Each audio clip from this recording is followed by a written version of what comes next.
தற்போதைய அண்மை செய்தி. அமைச்சர் தங்கம் தென்னரசுவுக்கு அதிமுக பொதுச் செயலாளர் எடப்பாடி பழனிசாமி தற்போது விமர்சனத்தை முன்வைத்திருக்கிறார். இந்தியாவிலேயே கடன் வாங்கும் மாநிலங்களில் தமிழ்நாடுதான் முதலிடத்தில் உள்ளதாகவும், நிதி பற்றாக்குறை, கடன் வாங்கும் அளவை கட்டுப்படுத்தி வாங்கும் கடனை திருப்பி செலுத்தவும் இபிஎஸ் தங்கம் தென்னரசுவுக்கு பதில் அளித்திருக்கிறார். இது தொடர்பான அண்மை செய்தியை நாம் பார்த்து கொண்டிருக்கிறோம்.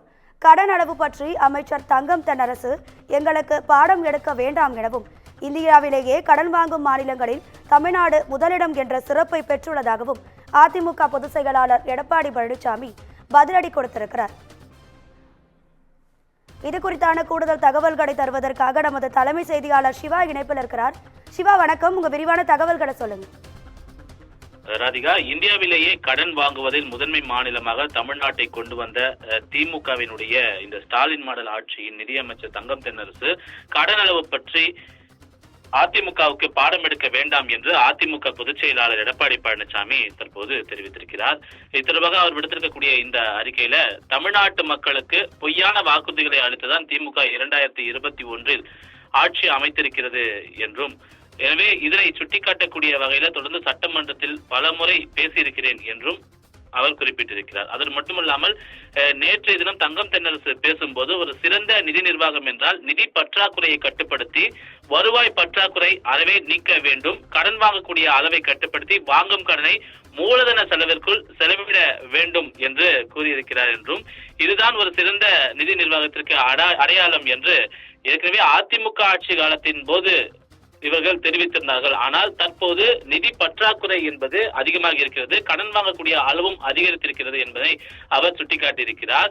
உண்மையிலேயே அதிமுக ஆட்சி காலத்தில் வாங்கிய கடனின் அளவு மாநில உற்பத்தி மதிப்புல 25% தான் இருந்தது என்றும், ஆனால் தற்போது திமுக ஆட்சியில் அது 26% தாண்டி இருக்கிறது என்ற ஒரு குற்றச்சாட்டையும் அவர் முன்வைத்திருக்கிறார்.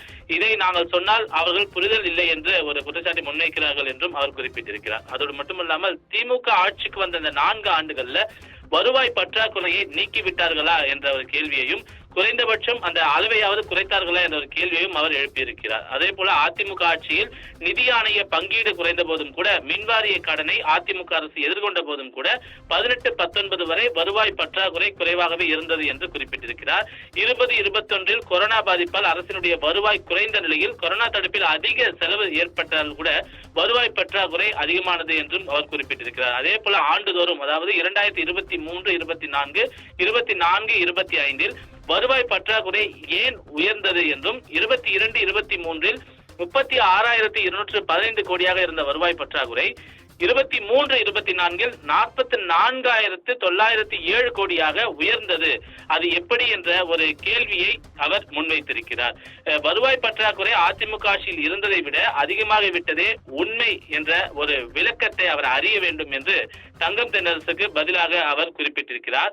தமிழகத்தினுடைய உண்மையான நிலை, தமிழ்நாடு சுதந்திரம் பெற்ற 73 ஆண்டுகள்ல, குறிப்பாக 2020-21 வரை தமிழ்நாடு அரசு பெற்ற கடன் அளவை காட்டிலும் திமுக அரசினுடைய கடன் வாங்கக்கூடிய அளவு 5 லட்சம் கோடியை தாண்டக்கூடிய ஒரு நிலைதான் இருக்கிறது. அதில் 50% கூட மூலதன செலவுக்கு செலவிடப்படவில்லை என்ற ஒரு குற்றச்சாட்டையும் அவர் முன்வைத்திருக்கிறார்.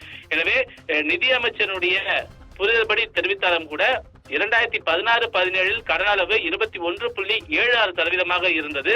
அதே போல அதிமுக ஆட்சி காலத்தில் தொடர்ந்து அதிகபட்சமாகவே 23.58% தான் இருந்தது. ஆனால் தற்போது இருக்கக்கூடிய இந்த ஆட்சியில் அதிகபட்சமாக 26.87%, 27.1% என்ற அளவில் தான் அதிகரித்திருக்கிறது என்ற ஒரு குற்றச்சாட்டை அவர் முன்வைத்திருக்கக்கூடிய நிலையில, அவர் அளித்திருக்கக்கூடிய பல்வேறு கருத்துக்களுக்கு, நிதியமைச்சர் அளித்திருக்கக்கூடிய பல்வேறு கருத்துக்களுக்கு பதிலடி கொடுக்கக்கூடிய வகையில தன்னுடைய அறிக்கையில இந்த நிதி பற்றாக்குறை, கடன் அளவு அதிகரித்திருப்பது போன்றவற்றிற்கு அதிமுக பொதுச் செயலாளர் எடப்பாடி பழனிசாமி பதில் தெரிவித்திருக்கின்றார். ராதிகா,